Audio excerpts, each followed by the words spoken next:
Y vamos a otro tema porque el Ministerio de Salud reportó hoy 5 fallecidos por COVID-19 y 1.390 casos nuevos. La positividad a nivel nacional sigue al alza con un 3,25%.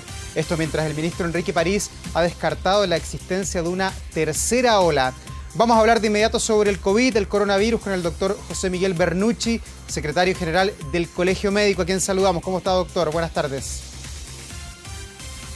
Hola, Daur, muy buenas tardes. Bueno, lo primero, doctor, está instalada la polémica, estamos ante un rebrote, una tercera ola. ¿Cuál es la mirada que tiene usted sobre lo que está pasando en Chile? Mira, sí, la verdad es que la polémica, digamos, si se puede llamar desde cierto punto de vista, es una polémica un poco estéril. Y esto principalmente porque desde el punto de vista académico, desde el punto de vista científico, la verdad es que no hay tal polémica. Lo que estamos presenciando es un aumento de casos y que la verdad es que si cumple ciertos criterios se puede llamar nueva ola, se puede llamar rebrote, se puede llamar rebote, digamos, de la disminución de aumento de casos. Por lo tanto, desde el punto de vista científico, en realidad no existe tal polémica. Y esto principalmente porque las cosas que tenemos que hacer o las cosas que deberíamos nosotros tener en cuenta como país, digamos, desde el punto de vista de política pública y accionar personal de cada uno de los ciudadanos, son exactamente las mismas, sea un rebrote, sea un rebote o sea una tercera o una nueva ola frente a lo que estamos ejerciendo. ¿Tenemos un aumento de casos? Tenemos un aumento de casos. Este aumento de casos, ¿hemos llegado al techo? Todavía no hemos llegado al techo. ¿Se está dando en un corto periodo de tiempo? Se está dando con un corto periodo de tiempo. Por lo tanto, más allá de la definición o más allá del nombre, que la verdad, como polémica es bastante estéril, digamos, no condice más allá ni cambia, digamos, las cosas que deberíamos estar haciendo. Pero más allá de la semántica, si es un rebrote, una tercera ola, usted dice que estamos recién partiendo en algo que viene con una guatita hacia arriba. ¿A cuánto vamos a llegar? ¿Podríamos llegar a los 9.000 que tuvimos en abril o esto va a tocar techo mucho antes de comenzar a bajar? Mira, la verdad ahora es que esa es la verdadera incertidumbre que tenemos hoy en día.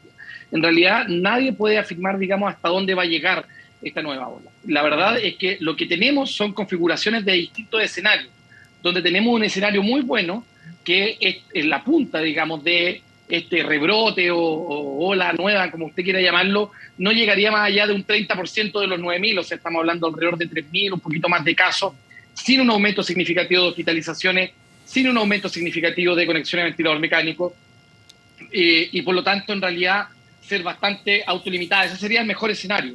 Pero evidentemente, como estamos en esta incertidumbre, no podemos asegurar ese escenario y otros escenarios son posibles donde tengamos un aumento significativo, no sabemos si hasta los 9.000 casos, pero donde se produzca un impacto importante en hospitalizaciones, en ingresos a unidades de cuidado intensivo y en fallecidos. A pesar de que nuestro número es bajito, es basalmente bajito, porque llegamos a tener muy poquitos pacientes, en estas últimas 2 semanas sí hemos tenido un aumento que si lo miramos desde el punto de vista porcentual suena como bastante importante. Hemos tenido crecimiento de entre 100 y 150% en hospitalizaciones, pero con un basal muy pequeñito.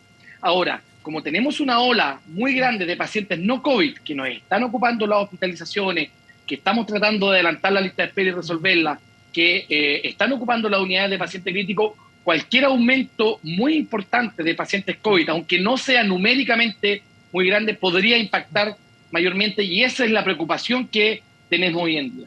Pero ¿hasta cuánto puede resistir de buena manera el sistema? Sobre todo le pregunto por las camas UCI. Hay hoy día 479 personas internadas en las UCI, que es un número bastante alto pensando en que los contagios son pocos, ¿o no? Sí, ojo, que son 479 pacientes COVID, pero ahí no se está contabilizando los pacientes no COVID, que hoy en día en su mayoría son más del 60% de los pacientes o casi el 70% de los pacientes que tenemos hospitalizados en unidades de cuidado intensivo. Mira, la verdad es que este aumento se da en un contexto que lamentablemente pudo haber sido un poquito mejor. ¿Por qué digo esto? Porque el aumento se da en un contexto de desmantelamiento y de desarme de las unidades de cuidado de pacientes críticos, que llegamos a tener 4.000 en su momento más álgido. Hoy en día estamos alrededor de los 1.700 y con un programa de franca desmantelamiento producto del corte del financiamiento que se produjo a nivel del Ministerio hacia los servicios de salud. Y el segundo contexto es en el retroceso que hemos tenido de la trazabilidad en la atención primaria. Este tema, digamos, lo hemos conversado en innumerables ocasiones, ¿no es cierto?, cuando en el mejor momento de la trazabilidad, que fue hace algunas 8 o 10 semanas atrás, llegamos a encontrar los casi 5 contactos por cada caso, que la Organización Mundial de la Salud llegamos al 4,5, 4,7.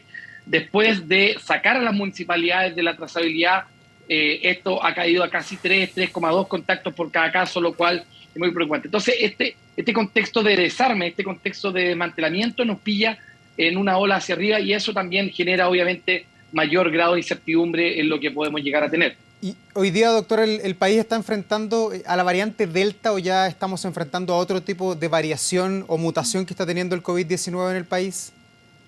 No, la estamos enfrentando en realidad tal como se esperaba. Afortunadamente, y gracias al programa de vacunación, probablemente no ha causado ni va a causar, esperamos, los estragos que vimos en otras zonas.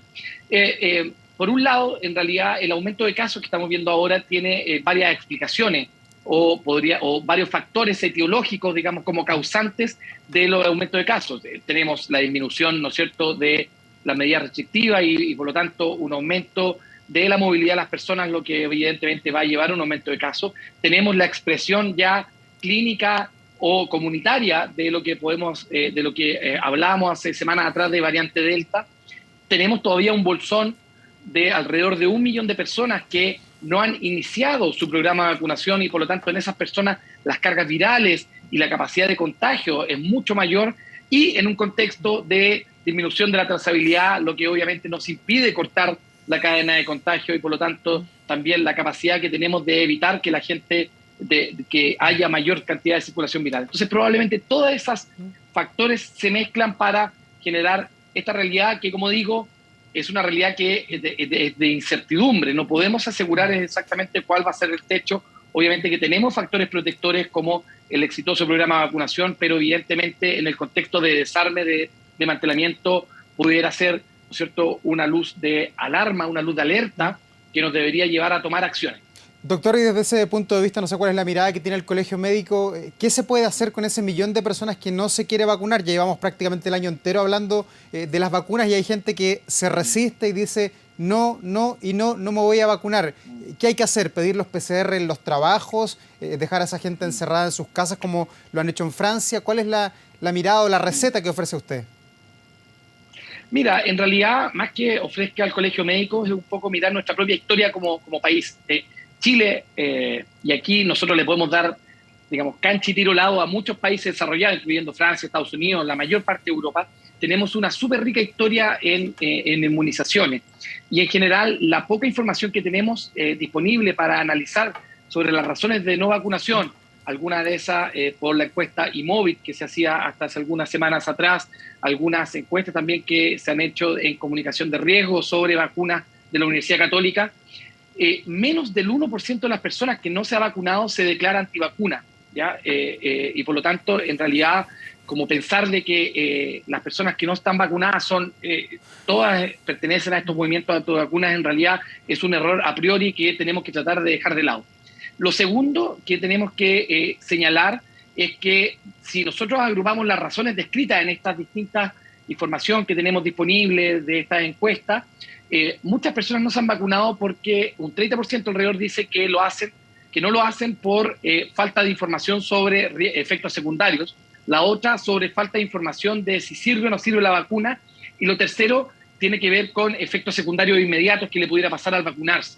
Entonces, si nosotros agrupamos, tenemos como un 70-80% de las personas que no se han vacunado por una falta de información. Y en eso también nosotros nos hacemos cargo como Colegio Médico de que tenemos que hacer todos los esfuerzos posibles para poder transmitirle a esas personas de que las vacunas hasta este minuto son vacunas, son seguras, tienen muy pocos efectos secundarios y que estos efectos secundarios en realidad en su gran mayoría son efectos secundarios leves. Y lo tercero, doctor, es que son vacunas efectivas. Pero doctor, ¿usted es partidario de endurecerle la vida de alguna manera a la gente que no se ha vacunado? Porque hoy día el que no tiene pase de movilidad se le pide, bueno, traiga un PCR negativo. ¿Basta con eso o usted es partidario de discriminar aún mucho más fuerte a las personas que no se han vacunado? Mira, es una súper buena pregunta, Davor, y qué bueno que preguntarle, porque tanto la experiencia mundial como la experiencia que tenemos en nuestro país, en general, las campañas obligatorias, por decir de alguna forma, lo más duro, ¿no es cierto?, sería lo obligatorio. pero todo lo que sea obligatorio o se acerque a lo obligatorio, en general, genera un porcentaje de rechazo mucho más elevado a las campañas que tienen que ver con concientización, con información y con tratar de invitar. Uno de los grandes problemas que también está descrito en esta encuesta y que nosotros lo hemos visto también en la práctica y que de hecho lo hemos visto también en las aglomeraciones que hemos tenido ahora último en los vacunatorios, a pesar de que el programa ha sido sumamente exitoso, una de las cosas que podemos mejorar es que este calendario demasiado rígido de un día, un tipo de persona, un tipo de edad, en general ha limitado mucho el acceso. Y sumado a esta falta de información que alega, digamos, las personas que no se han vacunado, esta dificultad en el acceso, donde hemos visto que muchas personas van a su vacunatorio el día que les toca, pero no hay vacuna disponible, si tienen que cambiar de vacunatorio para hacerlo, eso generalmente ha generado mucho problema. Entonces, una forma de, por ejemplo, poner el pie en el acelerador referente a esta política pública sería, por un lado, insistir, a pesar de que usted dice llevamos un año, pero en política pública nunca es suficiente, en salud menos, insistir con la información, insistir sobre tener líderes de opinión que puedan, en el fondo, generar esta confianza hacia las vacunas de las personas y, por otro lado, por ejemplo, liberar totalmente el calendario, sobre todo para estas personas que no han iniciado su programa de vacunación o que lo tienen incompleto, porque ahí es donde justamente esos bolsones de personas, esos bolsones comunitarios son donde se va a generar mayor cantidad de circulación viral.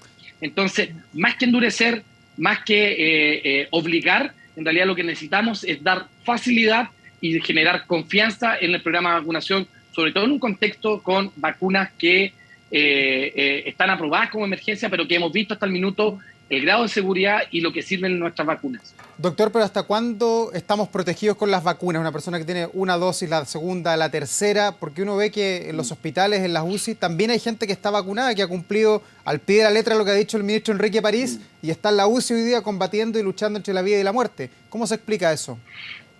Claro, es bien importante, bien interesante eso, porque es uno de los argumentos que generalmente se entregan cuando uno discute con estos grupos antivacunas. En realidad uno tiene que pensarlo desde otra forma de vista.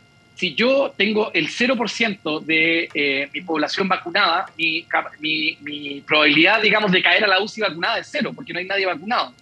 Si yo tengo el 100% de mi población vacunada, siempre va a haber gente vacunada en la UCI, y es principalmente porque lo que hace la vacuna, para que la gente lo entienda y para ser sumamente claro, quizá algún colega me va a retar, pero esto lo digo solamente para que la gente lo entienda, es rebajarte, es tirarte hacia abajo el riesgo. Entonces, yo lo que le diría a esas personas es que si me dicen, oye, mira, igual hay personas en la UCI que están vacunadas, yo le diría, probablemente esa persona, si no se hubiera vacunado, probablemente ni siquiera hubiera alcanzado a llegar a la UCI y se hubiera fallecido antes, porque lo que hace la vacuna es que te tira el riesgo hacia abajo. Entonces, lo que estamos viendo hoy en día es que las personas vacunadas que están hospitalizadas probablemente estarían en la UCI sin vacuna. Las personas que están en la UCI con vacuna probablemente estarían fallecidas. Y las personas que ni siquiera fueron al hospital y que se contagiaron probablemente hubieran tenido un cuadro mucho más severo. Entonces, por masa de personas, la probabilidad en el fondo de caer a la UCI no estando vacunado siempre va a ser infinitamente mayor que la probabilidad de caer a la UCI estando vacunado. Y en ese sentido, yo quiero volver a hacer un llamado en que no hay medida más costo eficaz, digamos, en paralelo, junto con las medidas sanitarias que durante ya un año y medio llevamos programando, es que las personas se vacunen, no solamente para protegerse a sí mismos, sino para también proteger a su comunidad y al resto. Doctor, pero respecto a las vacunas, ¿podríamos esperar que la Sinovac, la Pfizer, la AstraZeneca, la vacuna que usted quiera, modelo 2022, va a dar más cobertura que la de emergencia el 2021 o no? ¿O no están así? Mira, la verdad que eso es variable y va a depender un poco qué es lo que pase con la evolución pandémica mundial. Hablábamos recién, ¿no es cierto?, de la variante Delta, y en general en nuestro país en este minuto ya tenemos la variante Delta totalmente desatada, y hasta este minuto, esto va variando, digamos, día a día, no hay una nueva variante, por lo menos en este minuto, que sea de interés o que sea de preocupación a nivel mundial. Evidentemente que si aparece una variante nueva que ojalá no sea así, digamos, pero que produzca un escape inmunológico a la vacuna, o sea, que logre hacerle el bypass a la vacuna, evidentemente nos va a retrotraer a un lugar, digamos, de meses atrás, y probablemente ahí la ingeniería de las vacunas va a tener que rápidamente generar un modelo nuevo de vacuna, ¿no es cierto?, un modelo 2022 o como quiera llamarlo, para que nos dé cobertura para esta variante nueva si es que se llega a producir un escape inmunológico. Lo que sabemos hasta ahora es que efectivamente por estudios de laboratorio, no estudios clínicos, o sea, no con resultados, digamos, de pacientes de reales, sino con los estudios de laboratorio, es que esta inmunidad duraría entre 3 a 6 meses y por lo tanto es por eso que cada cierto tiempo deberíamos estarnos poniendo para que la inmunidad medida en el laboratorio nos dé protección. Pero evidentemente lo más probable, varios expertos lo han dicho así, la Organización Mundial de la Salud también ya está dando las primeras luces de ello, es que probablemente esta vacuna se transforme como la vacuna de la influenza, ¿no es cierto? Y cada cierto tiempo tengamos que estarnos administrando una dosis de refuerzo para generar niveles de protección, sobre todo en la población que es de mayor riesgo, que evidentemente siempre va a ser la población adulta mayor.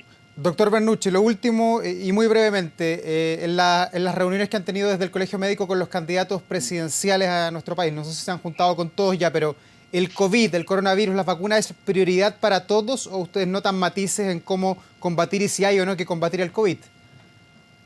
No, evidentemente hay ciertos matices. La verdad es que lo que hemos visto es que este gobierno, por lo menos el actual gobierno, va a dejar un plan, digamos, lanzado, lo cual va a ser excelente para el gobierno que llegue, independiente, digamos, de los bemoles que se puedan hacer. Lo que sí hemos visto, hay ciertos matices, evidentemente, en el programa, por ejemplo, de la candidata Proboste, algo también se nombra del candidato Sichel y del candidato Boric. Hay una línea donde los esfuerzos están puestos en políticas de salud para disminuir al mínimo los contagios y la circulación viral.